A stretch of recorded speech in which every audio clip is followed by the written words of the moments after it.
chosen one, someone who once categorized you as manageable, has just hit a wall of terrifying reality. They spent years judging you by the limited version they created in their minds, but the veil has finally been lifted. The truth is out.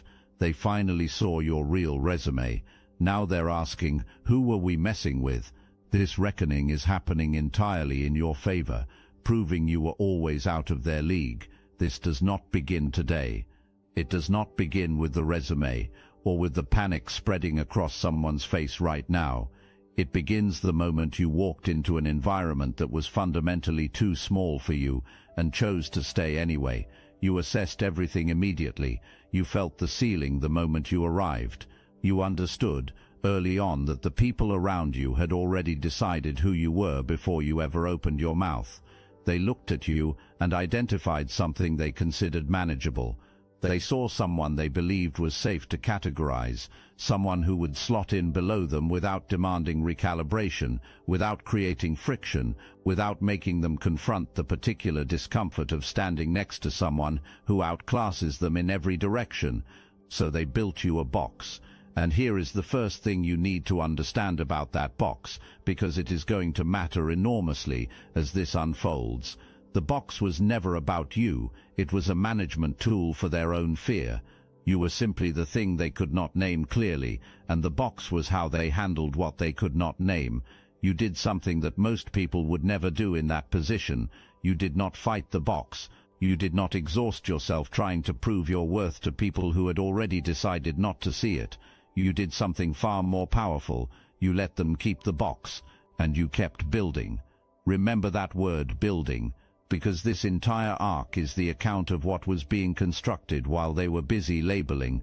Two parallel realities were running at the same time. Their reality held the belief that they had you contained. Your reality was one where you were becoming something they had no framework to imagine. Both realities could not coexist forever, and you always knew which one would outlast the other. You were not wandering or stumbling through something that did not fit. You walked in with full clarity about what you were doing and exactly why. You made a calculated decision to be present in a space that underestimated you, because that space contained something you needed: access, intelligence, a specific kind of experience. You were extracting value from an environment that believed it was the one doing the managing. That is not endurance. That is strategy, at a level your opponents almost never detect until it is far too late. Now the gap begins to open. The distance between what they believed and what was actually true starts widening every single day. And you need to feel this part, not just hear it, because what happened to you during this season is real, and it deserves to be named without softening. They interrupted you. You were speaking mid-sentence, mid-point, delivering something strategic and grounded in knowledge they did not know you possessed, and they simply talked right over it. Your words dissolved into the air like they meant nothing. The entire space let it happen. You stopped. You sat back, and there was an expression on your face that nobody in that space could decode. They read it as defeat. They were wrong. Hold on to that expression, because it is going to mean something by the time this is over. They questioned your qualifications, to your face, with confidence they had not earned. They sat across from you with a fraction of your experience, operating well below your actual floor, and asked out loud whether you were prepared, whether you were the right fit, whether you had the background to be trusted with what they were guarding. And what they were guarding was a task smaller than work you had already completed at far more distinguished organizations, at far greater scale, long before you ever crossed paths with them. You received their doubt without argument. You let them reassign the work. You watched the person they chose instead struggle through every phase of something you would have moved through without breaking stride. When they came to you for help, you gave it freely. No speech, no correction, no moment of satisfaction performed for anyone watching. You simply helped, and you kept moving. They took your ideas. It needs to be said plainly. You offered a solution in a casual exchange, something that came naturally to you, the way real insight always sounds effortless when it originates from genuine depth. They nodded and said something non-committal, and not long after, they were standing at the front of a formal setting, delivering your exact solution to applause, while you sat watching your own thinking get credited to someone who could not have produced it independently. They received the recognition, they received the elevation, they received the professional capital that your mind generated, and you said nothing. You moved on and produced more before the week was finished. They excluded you. You were left off the gatherings, removed from the projects, passed over for the advancements that landed on people with a fraction of your record. The critical conversations happened without your presence, about subjects you understood more deeply than anyone in them. They made you feel the particular quiet ache of invisibility, the kind that does not announce itself but slowly and steadily suggests that maybe you are less real than you believed. Every single one of those moments, the interruptions, the qualification questions, the credit theft, the exclusions, was not random. They were all symptoms of the same underlying condition, fear. Something about you registered with them at a frequency their language could not fully articulate. So they managed it, the only way they knew how. They applied pressure, they kept the lid on, and they told themselves that was called leadership. What they could not see was what you were doing on the other side of that pressure.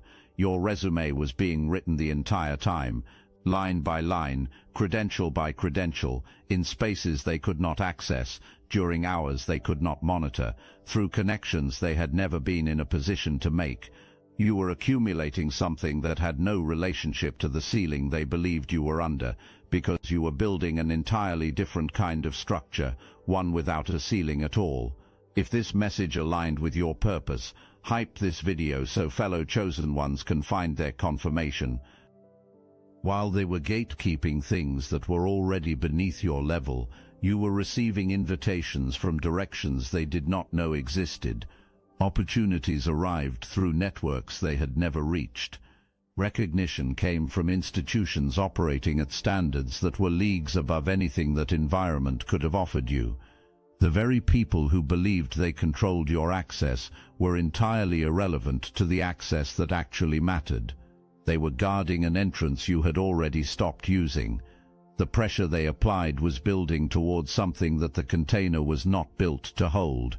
You could feel it coming, and so on some level, could they, even if they could not name what they were sensing, while they explained things to you that you had already surpassed before they encountered them at the introductory level. You were sitting with knowledge that would have restructured the entire dynamic of every shared interaction if you had chosen to release it. You were carrying credentials they had never thought to ask about. You were connected to people whose names would have changed the posture of every exchange. You were operating simultaneously in worlds they had no access to, worlds where your name carried weight, worlds where you were not the one being managed, but the one others were trying to position themselves near, and you disclosed none of it. This is the quality that separates chosen ones from everyone else. It is not the gifts alone, it is not the range alone, it is not the credentials alone, it is the knowing of when to reveal, it is the understanding that your power is not diminished by staying quiet. Silence is not absence, patience is not passivity. The one who keeps the fire internal is not less formidable than the one who ignites everything at once. In fact, the one who stays quiet is more formidable, because no one can prepare for what they cannot see approaching. You let them maintain their narrative. You let them pass the box around like evidence of their own cleverness. You let them feel the satisfaction of having categorized you, because you understood something about how truth operates that they have yet to learn. Containment is always temporary. The moment truth escapes, and it always escapes, the contrast between what was claimed and what was real is directly proportional to how long the false claim was maintained.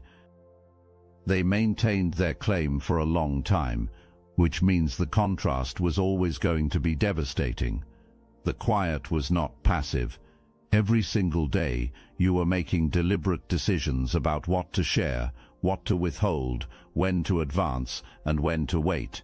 You were operating several moves ahead of people who could not see the full scope of what was being played. That kind of strategic intelligence is not taught anywhere. It belongs to the chosen one, the way a native language belongs to its speaker, not learned, simply known. Your resume was growing, your network was deepening, your recognition was accumulating. The real version of you was becoming so fully realized that when the truth finally surfaced, the gap between it and their constructed version of you was not a surprise. It was an indictment. And the ones who had worked hardest to maintain the false version were going to feel that indictment the most. The lid was always going to come off. The only question was when. It is coming off right now. You've probably noticed a lot of Chosen One channels on YouTube have stopped publishing, videos pulled, voices silenced. The mainstream media is cracking down on us, but we will not give up our voice. That's exactly why I'm putting you onto something real, Destiny Engine. I built this because I was done watching Chosen Ones get dragged through betrayal, isolation and attacks while their enemies strutted around unchecked. I want to help you accelerate the speed of your divine justice and step fully into your purpose. And the beauty of it, you don't even have to lift a finger.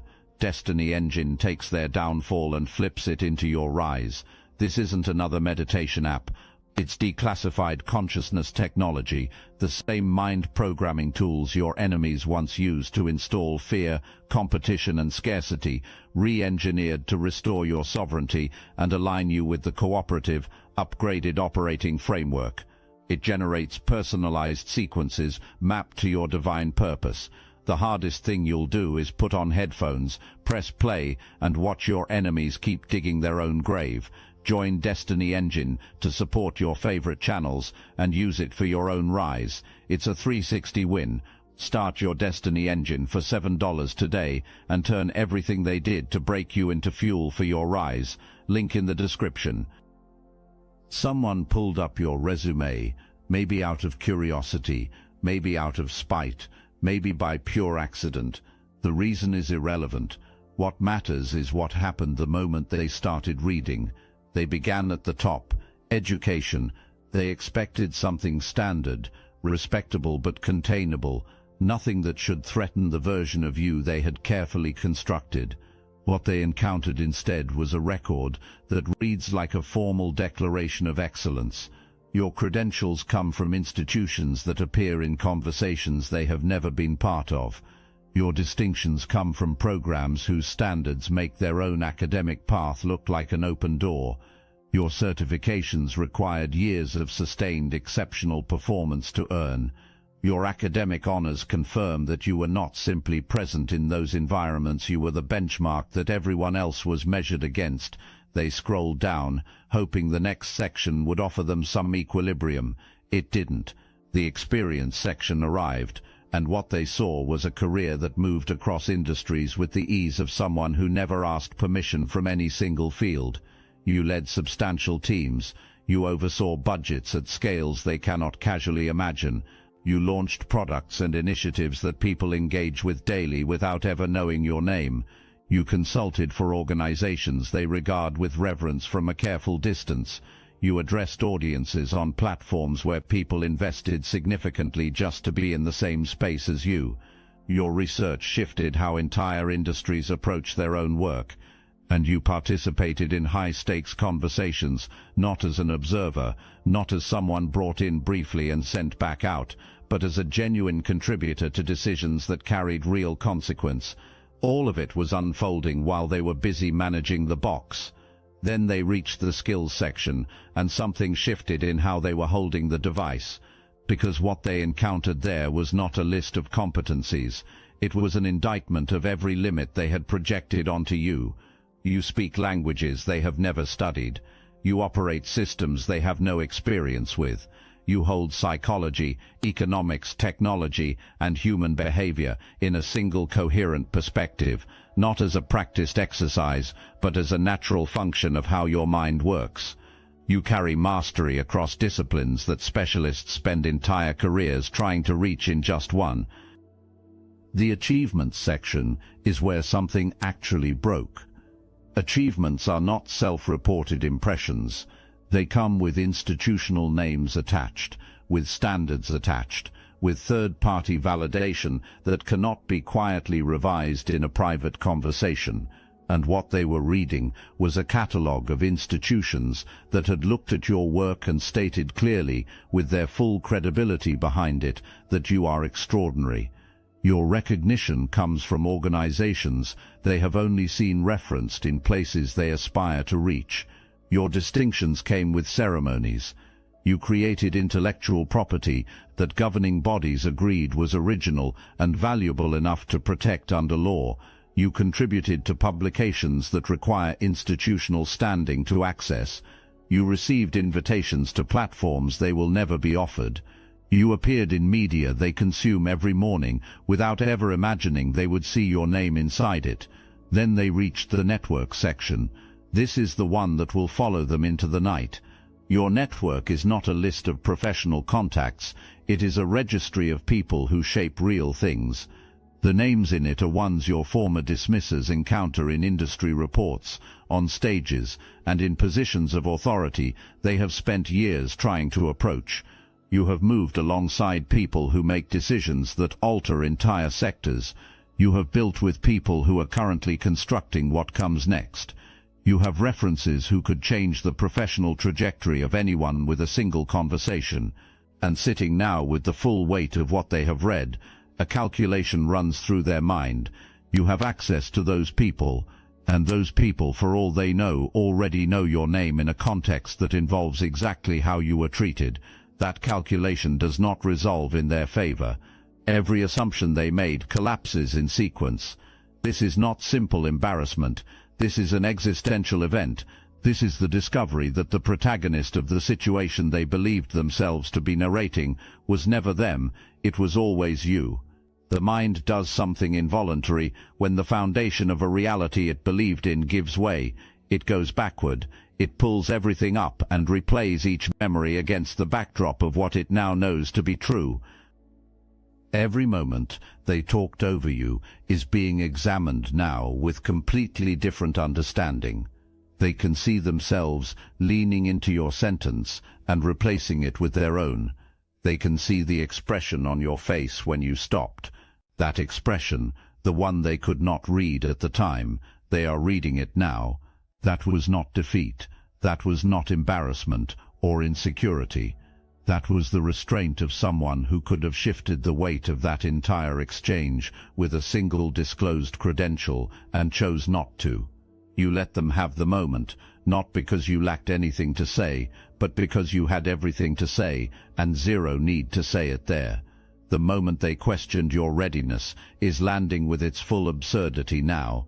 They can feel the specific weight of having sat across from you with a fraction of your experience, asking whether you were prepared. They redirected the work to someone else. That person struggled. You helped when asked. You never once produced the evidence that the assignment they deemed you unqualified for was a warm-up compared to what you had already executed elsewhere. You simply helped and kept building. The stolen idea sits differently in their memory now. They remember the applause. They remember presenting your thinking in a formal setting, as if it had originated in their own mind. And now they are holding documentation that proves the mind they borrowed from does not even register the loss, because a mind that generates at your frequency produces continuously. You were already far ahead before the last sound of that applause faded. They took a single cup of water from a source that does not run dry, and now they are standing there holding the cup, understanding for the first time the scale of what they were drawing from. What they are also revisiting now are the smaller moments, the ones that seemed insignificant at the time, the sigh when you made a point, the way your suggestions were bypassed in favor of someone else's, the tone in their voice that communicated, without words, that you were present but not particularly important. Those moments are arriving now, multiplied by everything they just read, and the accumulated weight of all of them at once is not a comfortable place to sit. They built their self-concept on a set of beliefs, the belief that they were capable, that they were the sharper one in most exchanges, that the positions they occupied were earned through genuine merit, that the people they placed below them were there for defensible reasons. Your resume has not just challenged those beliefs, it has demolished the foundation all of them were resting on. The damage control calculation is running now, and the variables refuse to cooperate. Do you remember how they treated you? Almost certainly. Do you care? Unclear, and that lack of clarity is terrifying to them. Are you someone who lets these things go? Unknown. Does your network know their names in an unflattering context? Unknown. Are consequences already in motion in spaces they cannot access? Unknown. The unknowns are multiplying, and there is no way to resolve any of them without revealing the guilt that produced them. That is the real punishment, not a confrontation, not a public exposure, just the unbearable, unresolvable weight of not knowing. Your silence is doing something that no direct action could accomplish. Silence from someone with your documented capacity creates open space, and open space fills with imagination. Their imagination, running on incomplete information and unprocessed guilt, is generating scenarios far worse than anything you are actually planning. They are constructing their own consequence, and you have not had to lift a single finger to help them do it. Here is what else is happening inside them that rarely gets discussed. Grief. Not grief for you. Grief for the version of reality they inhabited comfortably while all of this was unfolding around them. That version no longer exists. The confidence with which they made decisions about you, the ease of assigning you to a lesser category, the satisfaction of feeling superior in exchanges they were never actually winning, all of it is being replaced by the understanding that their confidence was unfounded, their ease was ignorance, and their satisfaction was built on a comparison that was never accurate. That kind of grief does not have a clean exit, it stays, and processing it requires sitting with who they actually are, completely independent of how they managed you. That confrontation with the self is one most people spend their entire lives engineering ways to avoid.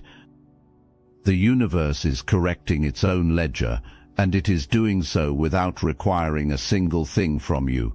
Just the resume, just the truth, just the inevitable arrival of what was always real. Consider how much energy they spent on you. Every dismissal required a decision. Every exclusion required a justification. Every label required reinforcement. Every time they felt your presence and had to manage the discomfort it created, that was energy leaving their body and going toward the maintenance of a fiction. They were working harder than you were, and every bit of that effort was directed at the wrong objective.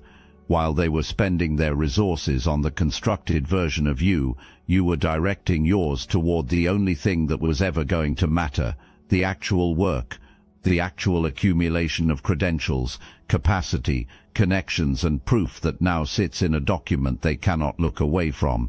They were playing a limited game, you were playing a different one entirely. And the only reason they did not realize a different game was being played is that you never disclosed the board. This is what Chosen One energy actually looks like in practice. It is not performance, it is not urgency, it is not the desperate hunger for validation from people who had already decided not to grant it. It is just building quietly, completely, with the steady confidence of someone who understands that truth does not require assistance to arrive. It only requires time, and time has always been your ally. Do not step toward their comfort. Do not clarify. Do not offer the reassurance that would release some of the pressure they are currently sitting inside. The moment you move toward managing their feelings, you redirect energy away from your own forward motion. The resume did the work. The truth landed without your help. The reckoning is operating entirely on its own. Your only assignment is to continue being who you are, at the pace your actual life requires, in the spaces that were built for your full capacity. Their unraveling is not your concern. You have too much to build. They are asking it now, in the quiet of wherever they are sitting with your resume still visible on the screen. It is the question that gives this entire moment its title. Who were we messing with? And here is what makes this question so devastating. It is not rhetorical. They genuinely do not know the full answer. Your resume shows them what you have done, but it does not show them what you are thinking. It does not reveal your emotional state or your intentions. It does not tell them whether you are somewhere calm and unbothered, which is the truth, or whether you are somewhere planning a response they should be anticipating. It does not tell them whether the people in your network know their names in a context that is about to affect them. Your resume is a masterpiece of accomplishment, but from their vantage point, it is also a mystery. It is the visible portion of something much larger, and knowing that this much is visible makes them keenly aware that what they cannot see may be the most consequential part. They built that gap themselves. Every time they chose not to actually look at who was in front of them, every time they replaced the real version of you with the convenient version, they chose not to know you, and now they are living inside the consequence of not knowing. They cannot predict what someone with your range, your connections, and your documented record of extraordinary achievement is thinking about them right now. And that unpredictability, entirely self-created and entirely avoidable, is where all the fear lives.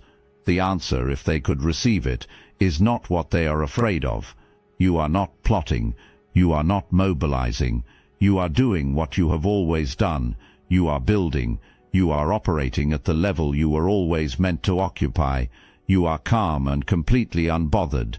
But they cannot hear that answer, and the not hearing is itself the consequence. Beneath the surface of their panic, there is a simpler and far more uncomfortable question forming, one they are not asking out loud, but cannot stop circling. Why did we not just pay attention? Why at any point before this moment did we not actually look? Why did we decide we already knew enough before gathering a single piece of real data? Why did we confuse our own comfort with their limitation? Those questions have no satisfying answers. The honest answer is that arrogance operates as a form of willful laziness. It is the decision to stop gathering information because you have already decided the outcome. They decided the outcome about you before conducting any real inquiry, and the resume is the invoice for that decision, arriving all at once, itemized in language that cannot be disputed. This is a permanent recalibration, not a temporary embarrassment. Once the reliability of your own judgment becomes suspect, every future assessment you make about anyone feels uncertain. You accomplished that, not through any direct action, but through the simple fact of existing at your full capacity, while they were too satisfied with their assumptions to notice. Let me reframe everything you have moved through to get here. The environments that tried to contain you, the seasons of building in silence while others congratulated themselves on their management of the situation, the patience that looked like compliance but was actually a calibrated choice to let truth operate on its own timeline. None of it was accidental, none of it was punishment, none of it was arbitrary difficulty placed in your path without purpose. It was all preparation. Every dismissal sharpened your discernment. Every exclusion built an independence that makes you impossible to control now. Every act of credit theft taught you that your value does not live in recognition. It regenerates faster than recognition can be removed. Every condescending exchange built the patience that now makes you genuinely formidable.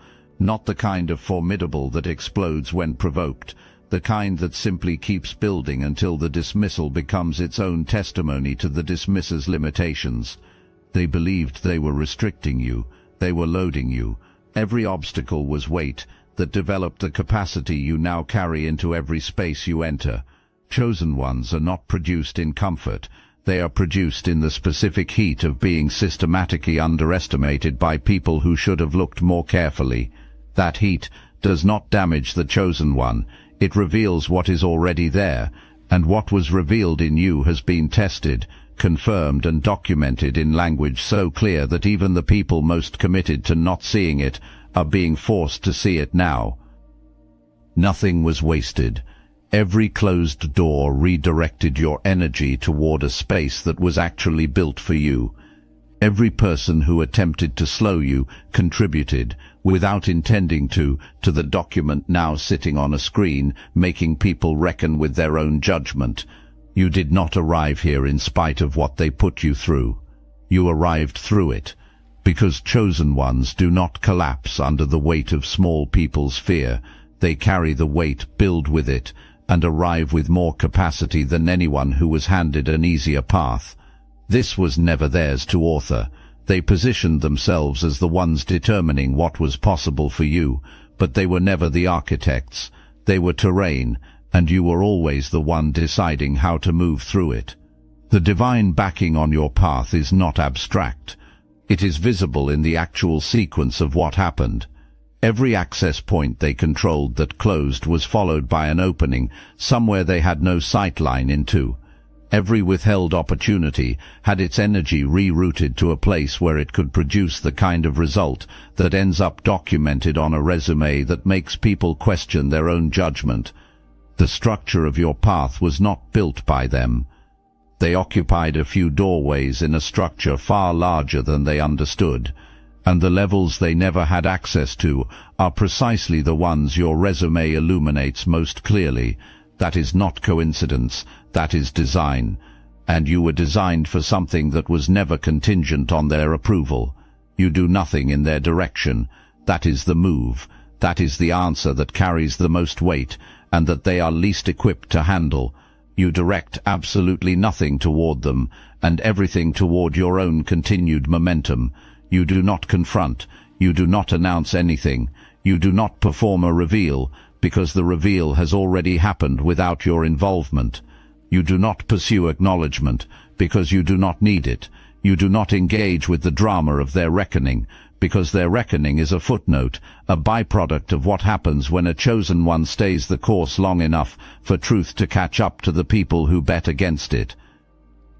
Your silence right now carries more weight than any speech could. Silence from someone with your credentials, your network, your documented record of extraordinary output, occupies space. It settles into every rationalization they are attempting to construct. It says everything that needs to be said without producing a single word, and they cannot argue with it. They cannot negotiate around it. They can only sit inside it and feel the full weight of the structure they built around a fiction. What you do is accelerate. The energy that was previously divided between navigating their limitations and managing what you disclosed is now fully yours. Every space you enter as the complete version of yourself, not the carefully calibrated one, not the one trimmed to make smaller people comfortable, but the version the resume documents. That version shows up now, consistently and without apology. And when it shows up, people feel it before they can articulate it. They lean in, they make introductions, they open access, because full presence at your level is recognizable even before a single credential is named. You are a builder. You have always been a builder. The resume is simply the proof made visible. While their side of the equation is in free fall, something is happening on yours, and it is the more important event. You are being confirmed. Not by them. They lost the standing to confirm anything about you the moment they chose convenience over accuracy. You are being confirmed by the natural order of how truth operates. People who build with integrity and consistency do not remain invisible indefinitely. The build eventually reaches a scale that is impossible to keep contained. The light that was always present stops being dimmable. You are entering what comes next carrying something that no credential program issues and no institution can grant. You carry the authority of someone who was genuinely tested and did not collapse. You carry the credibility of someone who was dismissed and kept building without requiring anyone to witness the effort. You carry the rare, quietly devastating power of someone who has proven through lived experience that they do not need external permission to be extraordinary, because they already were, in seasons when no one was watching, in stretches when no one was celebrating, in the long middle section where the only audience for the work was the work itself. This is not the transformation from invisible to visible. This is the transformation from patient to unleashed. And those are entirely different things. The next space you walk into as this version, the full one, the one with the range and the network and the patience and the earned confidence of someone who has already absorbed the worst that small-minded people can produce and come out the other side with more than they started with. It is not arrogant. Arrogance is the confidence of people who believe they are exceptional without the evidence to support it, which is precisely what your dismissers had. What you carry is different. What you carry is accuracy. You carry confidence that is grounded in documentation, in repeated third-party confirmed evidence that you are precisely who you have always known yourself to be. That is not arrogance. That is simply being correct about yourself. And being correct about yourself, in a person who was systematically encouraged to doubt themselves, is one of the most powerful states a human being can occupy. Walk into what comes next accurately. Present yourself accurately from the beginning. Let others see the full version of you without the performance of making yourself smaller so that intimidated people can feel at ease. That season ended the moment the resume hit. You graduated from it without a ceremony, without applause, and without needing either. Walk accordingly. Right now, while they are paralyzed by the weight of your past, you are already building your future. That is the real answer to their question. That is who they were dealing with from the very first day. You are chosen. You are prepared. You are accurate. You are documented. You are immovable. The resume did not create you. It confirmed you. And what comes next will confirm you even further. The dragon is in open sky. They had every opportunity to see that before the reveal. They chose not to look. That was always their loss, not yours.